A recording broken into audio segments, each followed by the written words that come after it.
आणखीन एक मुद्दा खूप चर्चेमध्ये आहे सध्या मीडियामध्ये, की भारताने पाकिस्तानचं पाणी अडवण्यापेक्षा एक वेगळा डाव खेळला आणि झेलमचं पाणी जे आहे ते अतिरिक्त पाणी पाकिस्तानच्या बाजूने सोडून दिलं आणि मुझफ्फराबादमध्ये त्याच्यामुळे खूपच लोकांची तारंबळ उडाली.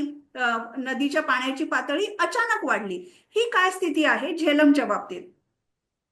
हा सगळा माध्यमांच्या वेगवेगळ्या गोष्टींमधनं ज्या अफवा येतात आणि त्याच्यातनं जी भीती तयार होते त्यातनं आलेला प्रकार आहे. तुम्ही हम्म. मे 2024च्या बातम्या बघा, त्याच्या आधी 23च्या बातम्या बघा. दरवर्षी झेलम नदीला या काळामध्ये सध्या पूर येतोय.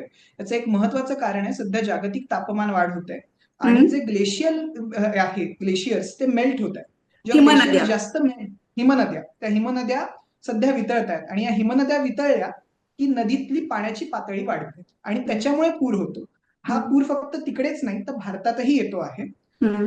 सो त्याच्यामुळे आत्ता जो पाकिस्तानात पूर आलेला आहे तेव्हा तो पूर आल्यावर तिथे अशी खळबळ उडाली, तिथल्या हम्म. लोकांना अशी भीती वाटायला लागली की हे बहुतेक झेलम म्हणजे कुठल्या तरी धरणातनं पाणी सोडलंय म्हणून हा पूर आलाय. पण तिथल्या हम्म. ऑफिशियल याच्यातनंही हे आलेलं आहे की हा पूर धरणातनं पाणी सोडल्यामुळे आलेला नसून हा पूर ग्लेशियल मेल्ट म्हणजे हिमनद्या वितळल्यामुळे पाण्याची पातळी वाढल्यामुळे आलेला आहे, जो हम्म. दरवर्षी येतो, जो भारतातही येतोय. भारतातली झेलममध्ये तसा पूर येत असलेला आहे.